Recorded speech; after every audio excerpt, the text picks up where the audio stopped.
Hi everybody, my name is Rupa, working as Assistant Professor in the Chaparral Engineering College in the Department of Electrical and Electronics Engineering. I am dealing the subject renewable energy sources, and today's topic is advantages and disadvantages of the.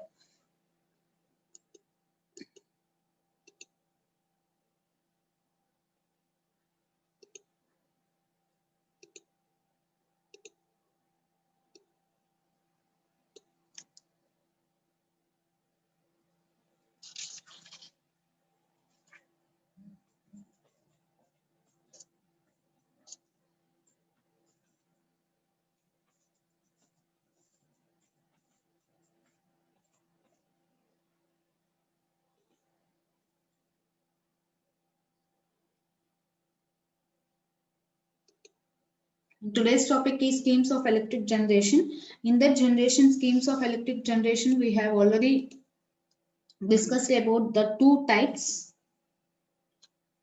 First one is constant speed, constant frequency system, and second one is variable speed, constant frequency system. These both are discussed in before classes.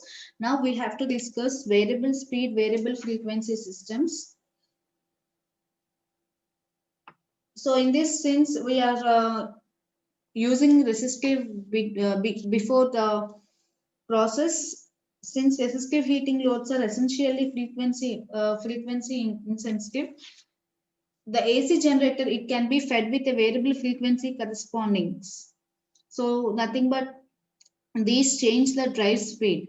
This frequency, variable frequencies corresponds to change the drive speeds. So for this purpose, we are using a capacitor excited, that is self-excited squirrel cage induction machines. Okay, so these squirrel cage induction machines can be conveniently used for this purpose. This is a squirrel cage induction generator, and we are using this for easy process. So such process is shown in this diagram only. So these systems are gaining importance for standalone with wind power applications. The magnitude and the frequency of EMF will be depending upon the value of load impedance and prime mover speed and excitation capacitances. Okay, so the magnitude and frequency of the EMF will be depending upon the three types. What is that? Load impedance, first one, and second one is prime mover speed, and third one is excitation capacitance. Okay, so these are allowed to research on no load and load performance characteristics. Okay, so these are the researches are going on by using no load or load performance characteristics. So computer programs are also being developed in this. And if you vary output voltage, this can be converted to constant DC using choppers. So this is a thyristor converter, chopper or control rectifier. So by using this, the varying output voltage can be converted to constant DC voltage. Okay, so this can be done by choppers or control rectifiers on a constant AC using force commutated inverters. Okay, so this is force commutated inverters. Using these inverters, we can invert the DC into AC. AC converters and transducers, you know that transducers can also be used. So AC converters and transducers can be introduced to monitor the control the desired performance quantities. So this can be introduced to control the performance quantities there. Okay, next one, generator control.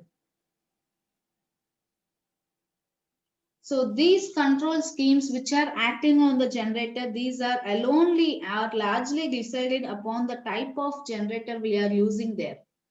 Okay, so for permanent magnet, one type will be there. For induction motor, for some type will be there. For DC generators, some type will be like that. So if you see those three types, first one is permanent magnet. So there is here in this permanent magnet there is no readily. Now it's at present there is no availability means of controlling this type of machines directly.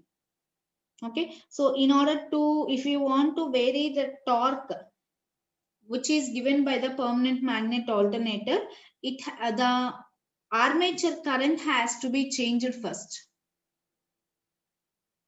Okay, so in order to change the torque, armature current should be changed. So if you take in normal operations, the output voltage and frequency, they have to be allowed to vary with the wind speeds in normal operations. This is the controlling systems of generator control of permanent magnet. And if you choose a DC generator, in this we can take shunt or parallel, both are equal. Shunt or parallel field winding type is used.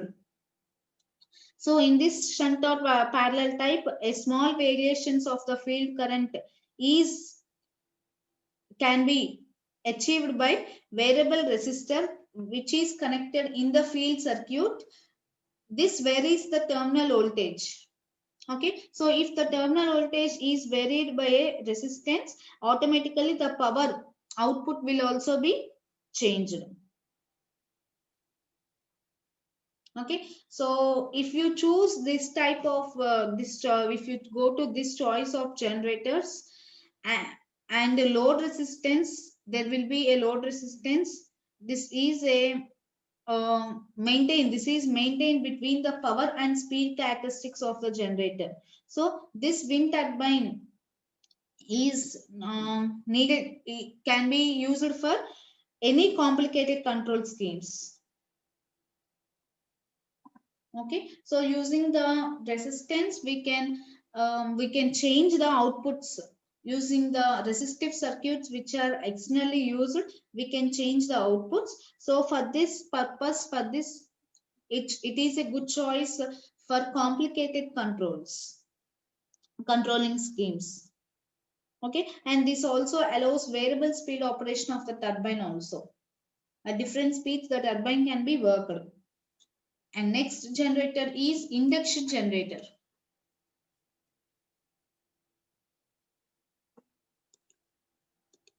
Okay, so in this induction generator, again we are having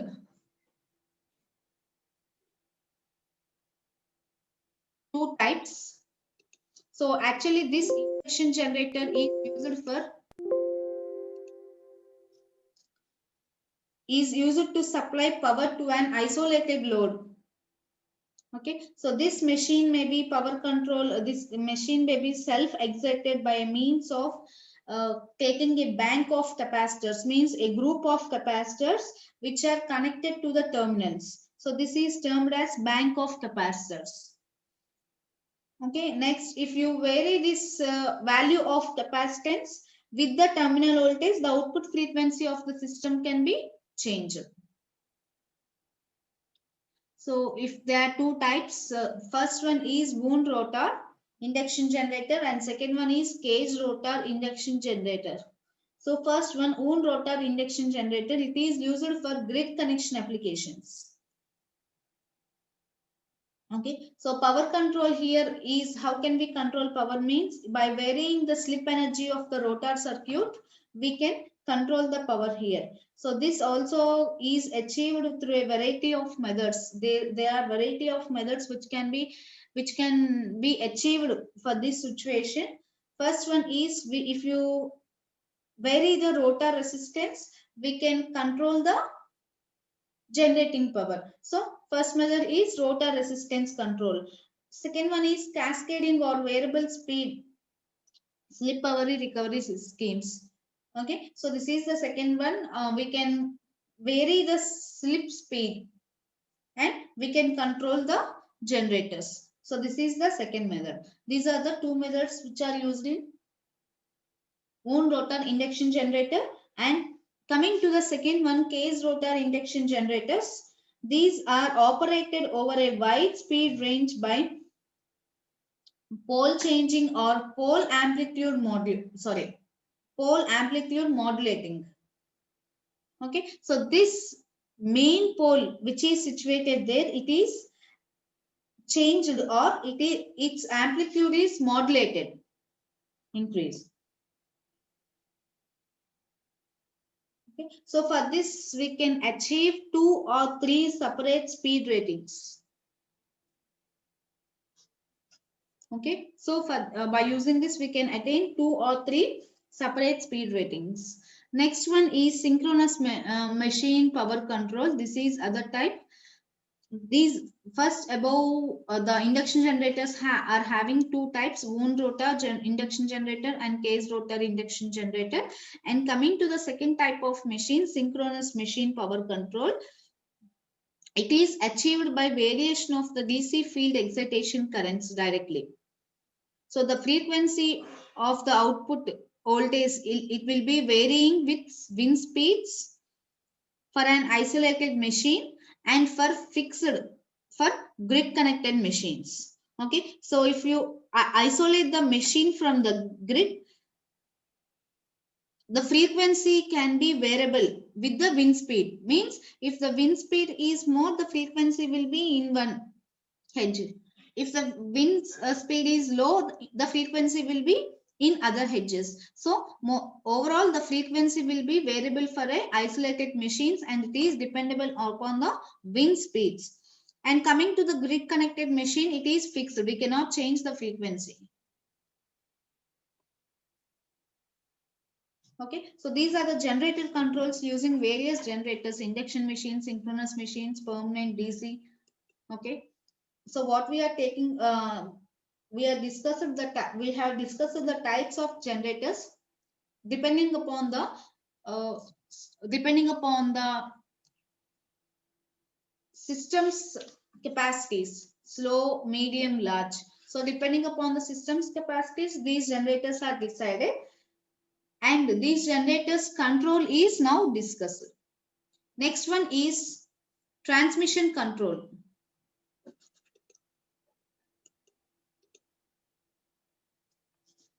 So this transmission control means while we are transmitting the power, we have to control it and we have to transmit it in the limits only. Okay, so for this transmitting of power safely, we have to opt a mechanism of transmission control. Okay, so the most effective method of varying the power flow in the transmission link between the generator and its load is by using a silicon control rectifier device. Okay, so this is of the present most effective method for varying the power flow in the transmission lines. So this unit, if you see, there are three types of units. First one is single phase control bridge. So this unit, overall units, these are these three types of units. These employs power electronic devices, nothing but like thyristors. Okay, so you are familiar with thyristors, I think. So these unit employs power electronic devices called thyristors. So these thyristors conduction period, that is conduction period means on off time. Okay, so this on off time, it can be controlled by applying delayed trigger pulses to a gate of each individual thyristors. So for thyristors, gate will be there. If you apply a delayed, means some time lapse trigger pulse to the gate of each individual thyristor, we can control this thyristor's conduction periods, on off periods. So if you on the system, total system will be, the total energy will be transmitted. If you off, the total energy will be stopped without transmission. Okay, so this transmission can be easily controlled by using this power electronic devices called thyristors. And if you apply delayed trigger pulses to the gate of the thyristors, then on and off time conduction periods can be controlled. So some of the arrangements are shown here. This is the first one. So this is a single phase control bridge, only for single phase. And this is a single phase uncontrolled bridge with DC chopper here. Okay, so this is the uncontrolled, the previous is control bridge with DC chopper. And this is both the two single phases only. And this is the last one, C, is three phase fully controlled bridge. Okay, so by applying here for the gate, if you apply on and off, these respective thyristors will get on and these only transmit the power. Okay, so if you want to transmit the power in single phase only, here in three phase, we have to on this thyristor and this one. So a single phase will be transmitted. If you want two phase, these two thyristors should be on. If you want three phase, all the thyristors should be on. So by applying a delayed trigger pulses to the gates of the thyristors, the transmission control is done effectively. So if you use these schemes, these are the smooth control of power in the systems. But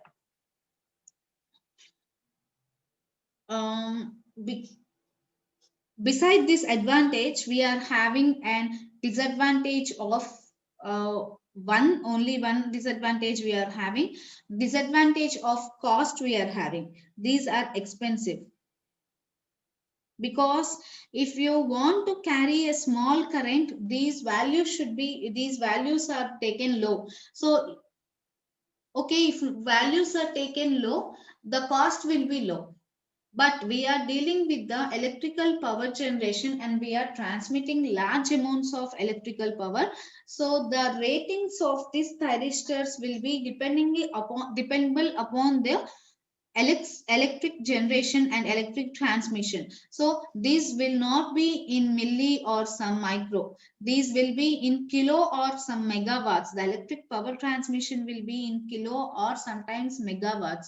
So we have to choose these thyristors according to this megawatts. Means the rating capacity of the thyristors will be more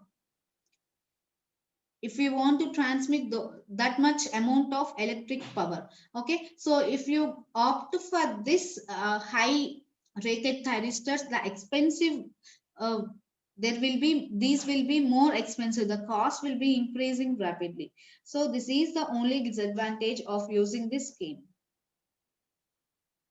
Okay, so and because as these are connected to the electric lines directly, these should be rated. Means these are having much power to carry normal full load power, plus for a short times overload capacity should also be carried. That means they have to withstand for normal full load power and short time overload capacity power also. Okay, so these are the types of control bridges used for transmission controls. Next one is load control.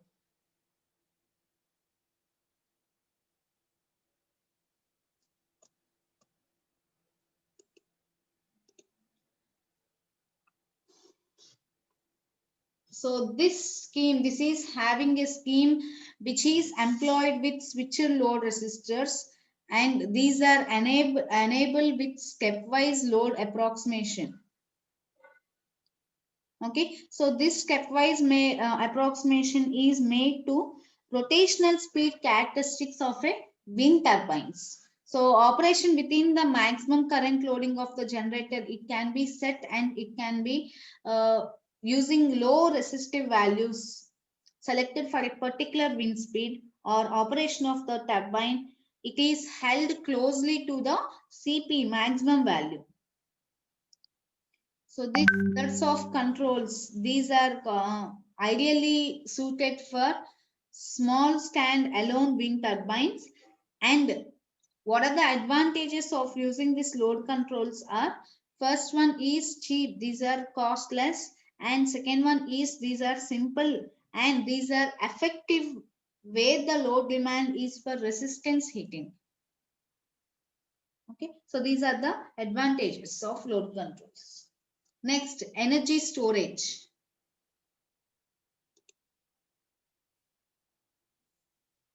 So we are using the wind energy and we are generating various applications of, we are transforming this energy into various forms and we are using it. So to transfer the energy that is extracted from the wind turbines, this energy storage will be depending upon the application we are using. So if you use one type of application, suppose if you use the electricity generation, we have to store this energy in the form of batteries or some storage equipments. Suppose if you are using for water pumping or some heat water storage of heat water, this will be in the form of heat energy. Okay, so the application what we are using with this wind energy. The storage will be depending upon the application we are using. So this operation of wind turbine, it is not practically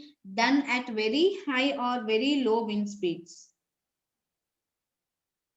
Consequently, if other sources such as electricity, utility power, or if these are not available, some form of energy storage is required. Okay, so the extracted wind energy from the wind turbines, it has to be stored in some form of energy. Okay, so if the power generation exceeds the demand, means if our demand is low and the energy generation of power is more, definitely this excess energy would be stored by some other means every times. Okay, so excess power will be stored in by some means every times. So for WEC machines, wind energy conversion machines of low and intermediate, means medium electric power, battery storage is convenient. Okay, so remember that this battery storage, it is convenient for only low and medium electric generators. Okay, so storage adds flexibility to the use of WECS, and it permits a peak saving and capacity saving as well as fuel savings. Okay, so if you do this storage, it will be flexible only, if it will be good only, but this will be depending upon the storing and capacity saving as well as fuel will be saved. Okay, so if it this but this storage is expensive, and each utility will have to evaluate whether or not to install it. Okay, so but if you go for this unit, if you observe this unit once again, it will be more cost. So storage also depends upon mainly the application. So depending upon the application also, we have to choose the storage. So storage makes it possible to deliver electric load power demand during times when the wind is below normal or non-existent. Okay, so these are used in this type of wind only. If the wind is normal and up to is not up to that extent what we have been operating, or if the wind does not exist, this storage will be more useful. So storage also makes it possible to deliver a short peaks of power, means some short amounts of time the power can be delivered. And other type of storing is we can increase the power demand for short periods. Okay, if any application needs a large voltage or large power for a short time, it can be delivered by using coupling, by using consequently the energy system and the storage systems. Okay, so this type of coupling both the storage system and the energy system, it improves the reliability of the wind electrical system. Okay, so this energy, stored energy, can be used in various forms. This can be changed into multi forms. Example as heat energy or mechanical energy or electrical energy or chemical energy or magnetic energy. Okay, so these are the various varieties of forms energy. Suppose if you take a wind turbine with power outputs of about 20 kilowatts, DC generators can be used to charge the batteries directly. Okay, so this we can use a DC generator directly to charge the battery. And if you take for if you go for higher powers, alternating current generators, AC generators are required for charging the batteries, and the current must be rectified here for battery charging. So AC current cannot be directly charge the battery. This has to be rectified to DC, and This DC current again charges the battery. So the chemical reaction taking place in a cell or battery when it is charged is reversed when the cell is discharged again. Okay, the chemical reaction which is going on in the batteries will be reversed when the battery is discharging energy. Means it is giving some energy outside. Okay, so this is that means this storage of electricity in the battery can be called as chemical energy. Okay, so the charger cell, in the charger cell, electrical energy is stored in the form of chemical energy. This can be recovered as electrical energy when the cell is discharged. This chemical energy can be again used as a electrical energy when cell is discharged. Okay, so direct current from the batteries, these can be utilized to heat water for space heating and for domestic hot water and to operate lights and small tools and appliances also we can use. Okay, so if you want to convert alternating current, conversion into alternating current, if by the use of inverter, it may be necessary for large tools and appliances and for television sets. This is used for large tools and appliances and for television sets and other kinds of energy. Other kinds of energy storage.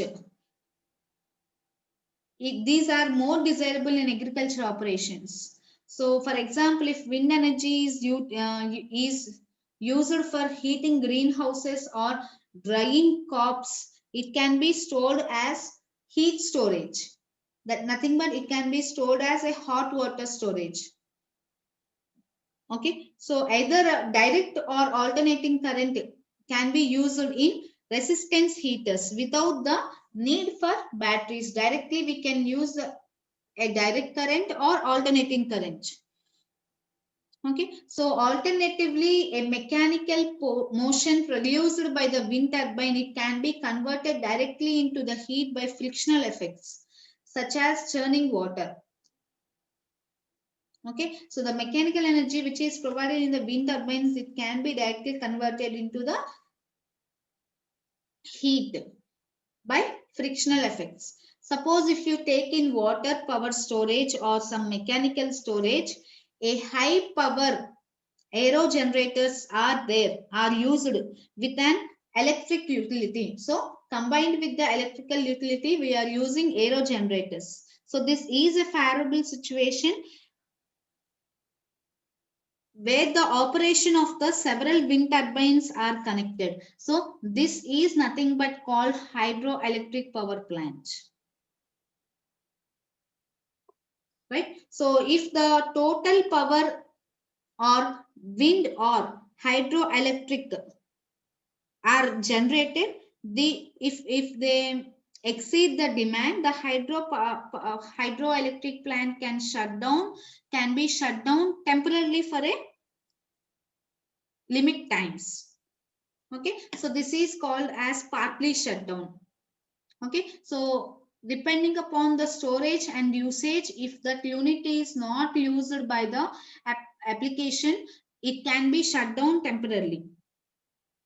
So alternatively, the excess power is used to pump water from an auxiliary reservoir at the bottom of the dam back into the main reservoir.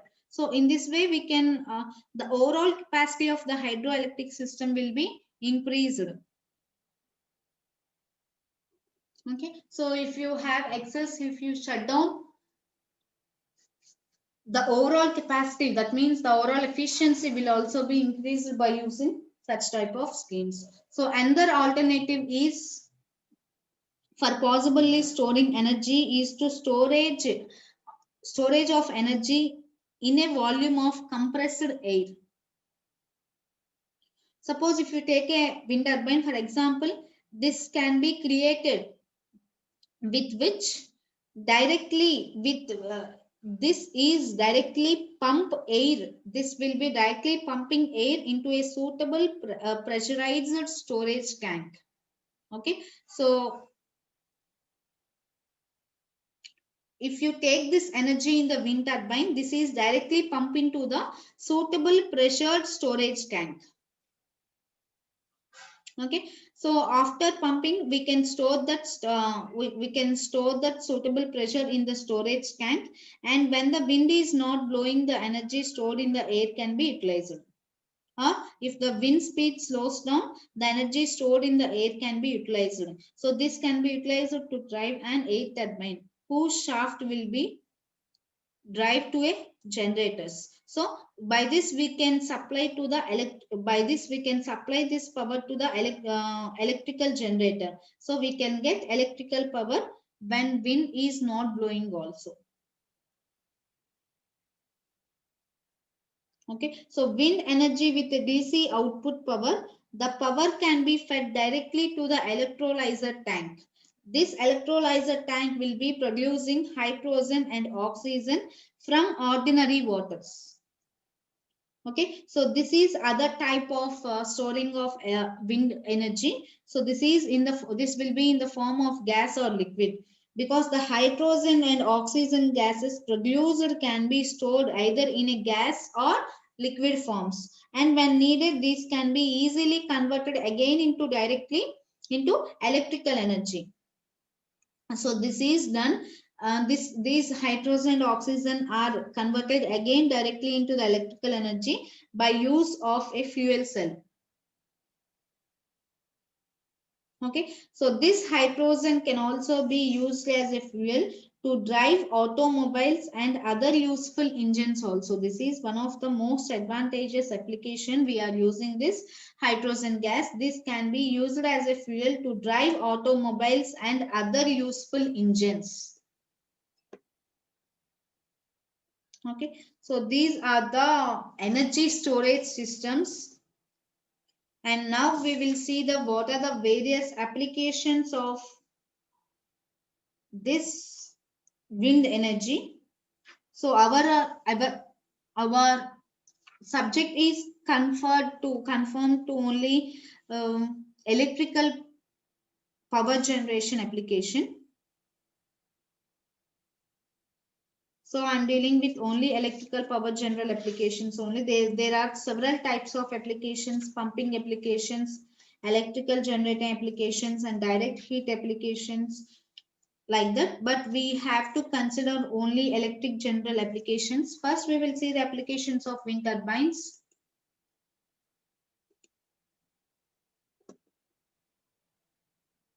So the energy which is extracted from the wind, it is initially energy in the form of rotary, or it is translational, or it is auxiliary mechanical motion we can term.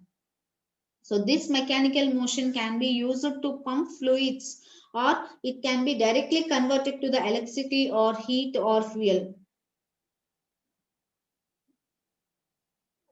So most effective applications are those that energy is delivered directly to the from the wind without further energy processing or conversion or storage. So this can be effective uh, when the wind energy is directly used by the applications. So if required, wind derived energy can be converted into other forms of energy also, and these can be stored through the use of compressed fluids or pumped hydro systems or water saver systems or batteries or hydrogen or flywheel or hot water. These are the various types of energy, uh, the energy that can be extracted from the wind turbine and that can be stored.